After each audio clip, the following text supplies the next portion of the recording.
तो hello friend, एक बार फिर से आप सभी का स्वागत है हमारे ऑनलाइन फार्मेसी क्लास के प्लेटफॉर्म पे। मैं हूं अशरफ। आज का जो टॉपिक है वो है एब्जॉर्प्शन ऑफ ड्रग। ठीक है, तो एब्जॉर्प्शन ऑफ ड्रग फार्माकोकाइनेटिक का एक इम्पोर्टेंट पैरामीटर है।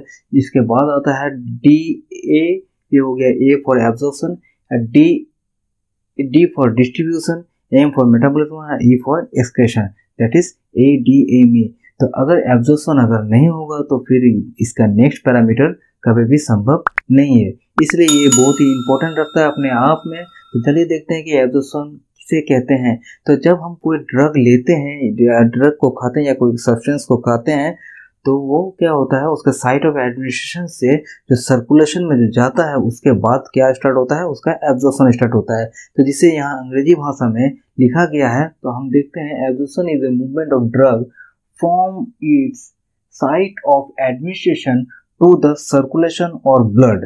सेम वही बात इंग्लिश में यहाँ लिखा है मैंने, जिसे आपको आसान भाषा हिंदी में बताया है। तो it involves transport of drug across biological membrane. क्या होता है, या ड्रग का ट्रांसपोर्ट होता है, किसके द्वारा होता है, बायोलॉजिकल मेम्ब्रेन या फिर बायो मेम्ब्रेन या फिर सेल मेम्ब्रेन। तो यहाँ मैंने लाल कलर से डिनोट करके रखा है कि बायोलॉजिकल मेम्ब्रेन आखिर में होता क्या है। ये बहुत ही इंपॉर्टेंट चीज़ है कि बायोलॉजिकल मेम्ब्रेन के द्वारा जब उसका सेल का बायोलॉजिकल मेम्ब्रेन के द्वारा जब ड्रग का पास होता है या फिर ट्रांसपोर्ट होता है, तो इससे हमें जानना बहुत ज़्यादा इम्पोर्टेंट होता है। तो देखिए, एक सेल जो होता है, मान लेते हैं ये एक सेल है, ठीक है। तो सेल में हम लोग जानते हैं कि न्यूक्लियस रहता है, ठीक है। तो ये पोर्शन जो कहलाता है ये होता है साइटोप्लाज्म, ठीक है। इसे साइटोप्लाज्म कहते हैं। ये न्यूक्लियस हो गया, न्यूक्लियस। और ये जो होता है ये होता है मेम्ब्रेन, सेल का मेम्ब्रेन। इसी सेल मेम्ब्रेन को मैंने यहाँ डिनोट किया है। देखिए, ये एक सेल मेम्ब्रेन को मैंने दिखाया है। ये जो होता है, ये जो है ये सेल मेम्ब्रेन है, और इसको मैंने बड़ी फिगर बना के दिखाया है ये, ठीक है। ये आखिर में होता क्या है, तो सेल मेम्ब्रेन जो बना होता है वो कार्बोहाइड्रेट, प्रोटीन और लिपिड से मिलकर बना होता है। तो स्पेशली फॉस्फोलिपिड से मिलकर बना होता है, ठीक है। तो ये फॉस्फोलिपिड्स होते क्या हैं ये हम देखेंगे। तो पहले हम देख लेते हैं इसका कॉम्पोजिशन में जो होता है प्रोटीन। प्रोटीन जो होते हैं लगभग 50% यहाँ पर प्रोटीन होते हैं। लिपिड जो होते हैं वो अबाउट 47% पाया जाता है। और कार्बोहाइड्रेट का जो मात्रा होता है वो लगभग 3% होता है, ठीक है। तो ये रह गया, ये बात हो गया इसके कॉम्पोजिशन का। अब देखते हैं इसके स्ट्रक्चर को लेकर जब हम चलते हैं तो इसके स्ट्रक्चर में हम देखेंगे, इसी को देखते हैं हम, ठीक है। इसके स्ट्रक्चर में देखिए, ये जो हो गया रेड कलर में जो डिनोट किया गया है, ये हो गया इसका हेड। और ये जो टेल है ब्लू कलर में, ये हो गया इसका, ये हो गया जाके fatty acid, okay, fatty acid. और ये हो गया जाके पोलर हेड या फॉस्फोलिपिड का ये हेड होता है। तो ये होता है पोलर होता है, इसलिए इसमें कुछ चार्जेस होते हैं, और ये हाइड्रोफोबिक होते हैं, वाटर सॉल्युबल होते हैं, ठीक है। ये वाटर सॉल्युबल होते हैं, लेकिन ये जो है टेल जो है वो फैटी एसिड होता है, वो हाइड्रोफोबिक होते हैं। और ये वाटर इनसॉल्युबल होते हैं और लिपिड सॉल्युबल होते हैं, ठीक है। तो ये जो फॉस्फोलिपिड होते हैं ये दो में आ जाता है, इसलिए इसे कहा गया है कि बाइलेयर ऑफ फॉस्फोलिपिड, ठीक है। इसे कहा जाता है बाइलेयर लिपिड का नाम से भी हम लोग जानते हैं, ठीक है। अब हम देखते हैं, इसे हम मिटा देते हैं। अब हम देखेंगे फॉस्फोलिपिड को, ठीक है। एक बड़ी बड़ी डायग्राम में हम दिखाते हैं आपको, ठीक है।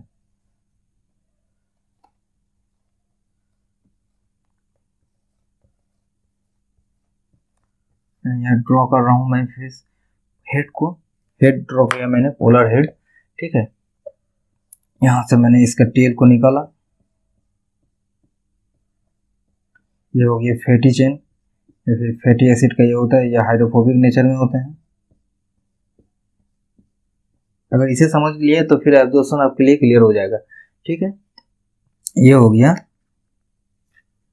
मेम्ब्रेन,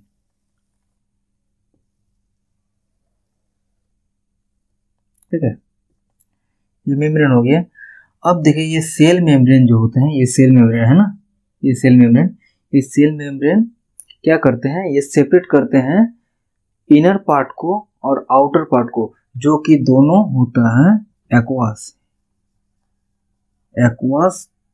ये भी एक्वास होते हैं, दोनों एक्वास होते हैं, लेकिन ये लिपिड सॉल्युबल होते हैं, इसलिए ये इसको माने सेपरेट करके रखते हैं, इसको अलग अलग पार्ट में डिवाइडेड करके रखते हैं, ये सेल मेम्ब्रेन।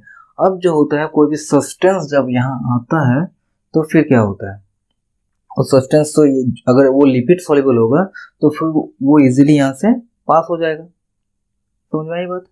वो लिपिड सॉल्युबल अगर होगा तो यहाँ से इजीली पास हो जाएगा, क्योंकि ये तो लिपिड सॉल्युबल है, और ये जो है वाटर सॉल्युबल, यहाँ तो एक्वास है, ये भी एक्वास है, और ये जो है बीच में ये हाइड्रोफोबिक होते हैं, यानी यहाँ वाटर सॉल्युबल नहीं होगा, यहाँ ओनली लिपिड सॉल्युबल होगा। ठीक है, अब देखते हैं इसके स्ट्रक्चर के बारे में थोड़ा बात करते हैं कि ये हो गया जाके पोलर, ये भी पोलर है, ये डबल स्ट्रक्चर है, बाइपोलर लिपिड हो गया, ये बाइलेयर। ओके, अब जब कोई सब्सटेंस आ रहा है, ये लेकिन अलग है, ये आउटर पार्ट में है, इसमें कार्बोहाइड्रेट जुड़े हुए रहते हैं, इसमें इनर पार्ट में कार्बोहाइड्रेट जुड़े नहीं रहते हैं, अपने आप में आइडेंटिकल नहीं होते हैं, इसकी आइडेंटिटी नहीं है, इसका जो फॉस्फोलिपिड है वो अलग होते हैं स्ट्रक्चर में, इसमें जो प्रोटीन पाया जाता है वो भी स्ट्रक्चर में अलग होते हैं। तो यहाँ तो बात हो गई। अब क्या होता है, जो low molecular, very very low molecular weight जो होते हैं, वे पार्टिकल्स, वे जो होते हैं यहाँ से उनका जो ट्रांसपोर्टेशन इनर पार्ट में हो जाता है। और क्या होता है, लिपिड सॉल्युबल जो होते हैं उनका भी यहाँ डिफ्यूजन इजीली हो जाता है या फिर ट्रांसपोर्टेशन हो जाता है। लेकिन अगर कोई बड़ा मॉलिक्यूल आता है, सपोज ये ए, ये बी, दो एग्जांपल लेके चलते हैं, ए या बी, अगर ये अंदर है तो फिर ये बाहर नहीं जा पाएगा, अगर ये एक्वास में है, वाटर सॉल्युबल अगर होगा वो तो ये नहीं जा पाएगा, ये भी वाटर सॉल्युबल है तो वो नहीं आ पाएगा। तो इस दौरान हम लोग क्या कर सकते हैं कि इसका ट्रांसफॉर्मेशन करें, क्या वो ट्रांसफर नहीं होंगे, जरूर उसका तो कोई अल्टरनेटिव प्रोसेस जरूर होगा जिसके द्वारा हम उसे ट्रांसपोर्ट कर सके, नहीं तो फिर एब्जॉर्प्शन अगर नहीं हुआ तो फिर तो कोई फायदा नहीं हुआ मेडिसिन लेने का या कोई भी मॉलिक्यूल्स लेने का। ठीक है, तो उसका क्या प्रोसेस होता है, उसके लिए हमें करना पड़ता है एक अदर प्रोसेस, प्रोटीन के माध्यम से हम लोग उसे ले सकते हैं। तो प्रोटीन क्या होता है, देखिए यहाँ प्रोटीन इस तरह से रहते हैं, प्रोटीन क्या होता है, प्रोटीन में पेप्टाइड बॉन्ड रहते हैं। ठीक है, तो पेप्टाइड बॉन्ड मैंने यहाँ बनाया, मैं एक 2D स्ट्रक्चर से आपको दिखाने की कोशिश करूँगा। ये रहा प्रोटीन्स, ठीक है, और ये यहाँ इसके अंदर आ जाता है एक सिलिंड्रिकल ट्यूब आ जाता है, ठीक है, एक टनल के रूप में जहाँ एक्वास होता है, ये टोटली एक्वास होता है। तो क्या होता है, ये जो वाटर सॉल्युबल ड्रग होते हैं वो इसके माध्यम से इनर पोर्शन में आ जाते हैं, उसका अपना काम कर जाते हैं। ठीक है, ये बात हो गया। अब हम देखते हैं जैसे कुछ इंसुलिन पेनक्रियाज में जो होते हैं, पेनक्रियाज उसका जो बीटा सेल्स से क्या होता है ना, basal cell of islet of Langerhans जहाँ होते हैं उससे इंसुलिन का सेक्रेशन होता है। तो मान लेते हैं ये इंसुलिन इसके अंदर आ गया है, यहाँ इंसुलिन है, अब ये सेल मेम्ब्रेन है। ठीक है, तो सेल मेम्ब्रेन से ये जो बाहर निकलेगा तो कैसे निकलेगा, तो ये क्या करते हैं, ये अपने सेल मेम्ब्रेन के साथ ये इनका अटैचमेंट होता है, फ्यूजन होता है, और यहाँ लीक करता है।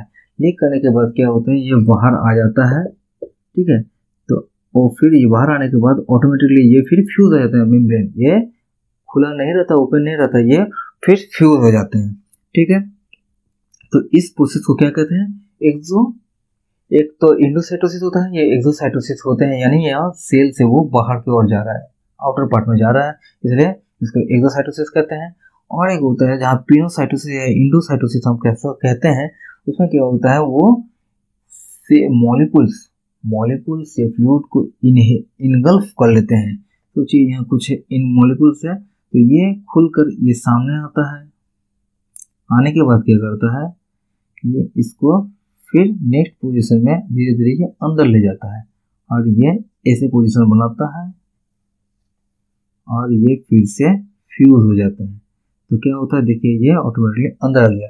तो इस प्रोसेस को इंडोसाइटोसिस कहते हैं। तो ये एक प्रक्रिया रहा कि समझने के लिए एक डायग्राम के द्वारा मैंने समझाया आपको कि किस तरह से ये काम करता है, सेल मेम्ब्रेन के द्वारा ये किस तरह से होता है। ठीक है, अब हम बात करेंगे इसके मैकेनिज्म के द्वारा, क्या क्या इस मैकेनिज्म है जिसके द्वारा एब्जॉर्प्शन होता है। ठीक है, तो चलिए हम बात करते हैं, इसे हम मिटा देते हैं।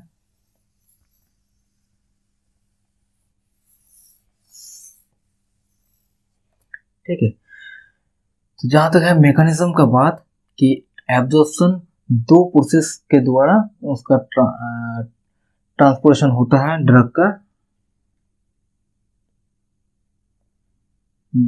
एक तो हो गया पैसिव,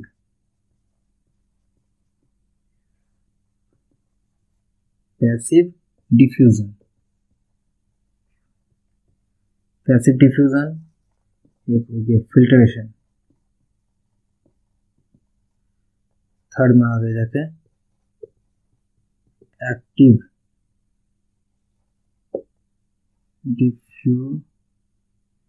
डिफ्यूजन। ओके, फोर्थ में आ गया फैसिलिटेटेड डिफ्यूजन।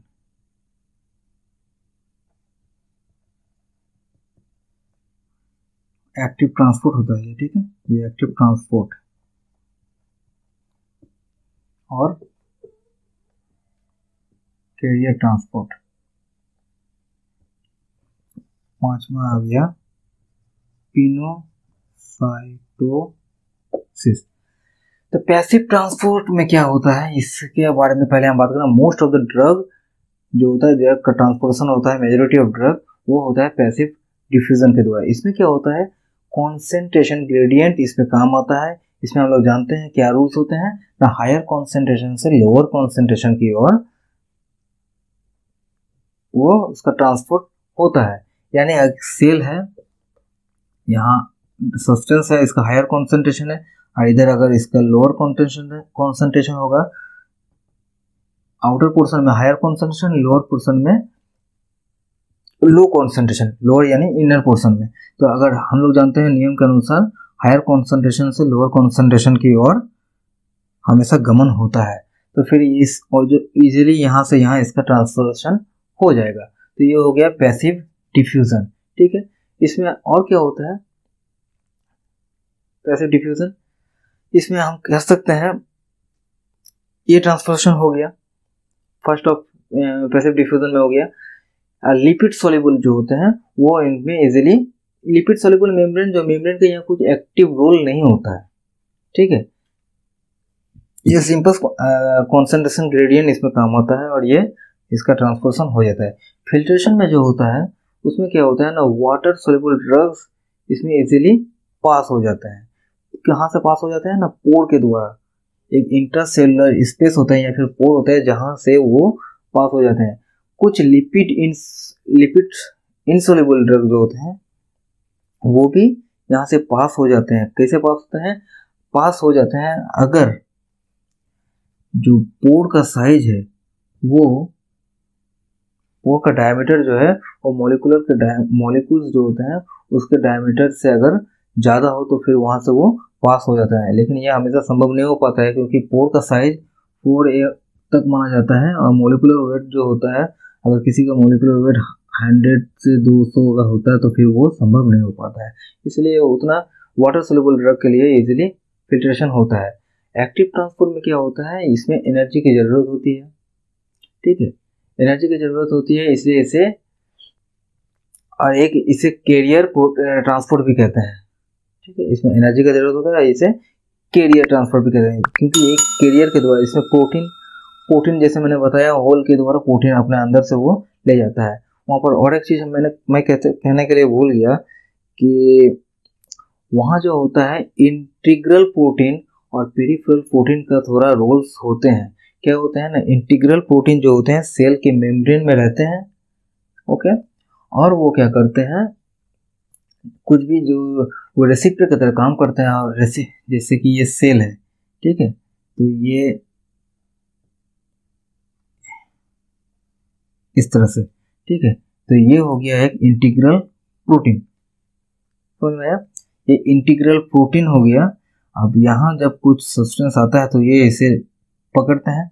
जैसे कि मैं सपोज ये सेल से बाहर, ये सेल है, सेल से बाहर ये हो गया एक प्रोटीन, और इसका जो इनर पोर्शन है वो यहाँ है।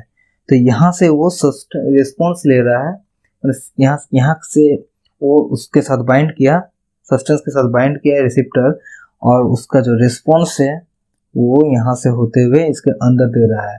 ठीक है, तो ये हो गया अंदर जब दे रहा है तो ये इंटीग्रल प्रोटीन हो गया, और यहाँ मान लेते हैं कि और एक प्रोटीन है, ठीक है ऐसे, और ये इस रिस्पॉन्स को ये एब्जॉर्ब कर रहा है, यानी फर्स्ट मैसेंजर से यहाँ फर्स्ट मैसेंजर हो गया ये, यहाँ सेकंड मैसेंजर, ये रिस्पॉन्स यहाँ दे रहा है, सेकंड मैसेंजर दे रहा है। तो ये पेरिफेरल प्रोटीन के माध्यम से ये संभव हो पा रहा है।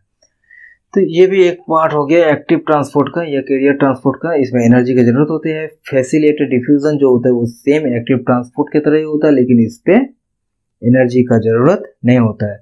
साइटोसिस के बारे में मैंने पहले ही बात किया, जहां इनगल्फिंग हो रहा है, इनगल्फ कर रहे हैं ये मॉलिक्यूल्स, मैक्रोमोलिक्यूल्स या फिर फ्लूइड के इनगल्फ करके वो अंदर ले जा रहे हैं। सब सिंपल इसी को कहते हैं पिनोसाइटोसिस। ठीक है, तो ये बात हो गया मैकेनिज्म कि किस तरह से वो काम करते हैं, एब्जॉर्प्शन किस तरह से होता है ड्रग का, इसी का मैकेनिज्म हम देख लिए हैं। अब हम बात करेंगे इसके बारे में,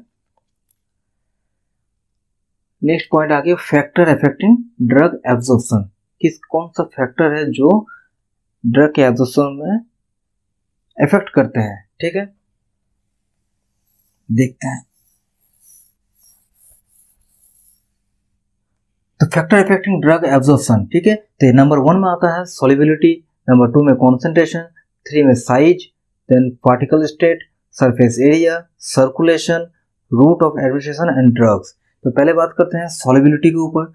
अगर जिसका सॉल्युबिलिटी माने सॉल्यूशन के रूप में अगर वो रहेगा कोई ड्रग या मेडिसिन या सब्सटेंस, तो फिर वो जल्दी एब्जॉर्ब उसका होगा अदर देन सॉलिड पार्टिकल्स का तुलना में या सॉलिड सब्सटेंस के तुलना में। ठीक है, कॉन्सेंट्रेशन, अगर कॉन्सेंट्रेटेड फॉर्म में अगर ड्रग या सब्सटेंस रहते हैं तो वो अधिक जल्दी उसका एब्जॉर्प्शन होगा as compare to dilute form. ठीक है, पार्टिकल साइज के ऊपर डिपेंड करता है। अगर सॉलिड पार्टिकल साइज का मतलब हो गया, अगर सॉलिड सॉल्यूशन में अगर वो रहता है पार्टिकल्स स्मॉलर, अगर पार्टिकल साइज अगर कम होगा, छोटा होगा, तो फिर वो जल्दी एब्जॉर्ब करेगा। ठीक है, other then as compare to large particle size. Physical state में आ गया, अगर कोई लिक्विड सॉल्यूशन के रूप में रहेगा तो उसका एब्जॉर्प्शन जल्दी होगा सॉलिड के तुलना में। ठीक है, यानी पार्टिकल साइज में अगर सॉलिड हो रहा, सॉलिड की तुलना में सॉल्यूशन का एब्जॉर्प्शन जल्दी होगा, और इसके तुलना में जो होता है गैसियस का एब्जॉर्प्शन जल्दी होगा। ठीक है, सरफेस एरिया जितना बड़ा होगा उसका एब्जॉर्प्शन में उतनी अधिक सहायता मिलेगी। जैसे लंग्स या फिर इंटेस्टाइन में जो एब्जॉर्प्शन होता है वो बहुत ही जल्दी होता है। सर्कुलेशन का मतलब हो गया सर्कुलेशन ऑफ ब्लड। जहां हम सब्सटेंस ले रहे हैं वहां पर अगर ब्लड का सर्कुलेशन अधिक होगा तो वो ज़्यादा जल्दी एब्जॉर्प्शन वहां पे होगा। रूट ऑफ एडमिनिस्ट्रेशन, ये बहुत ही इंपॉर्टेंट होता है कि रूट ऑफ एडमिनिस्ट्रेशन क्या होता है।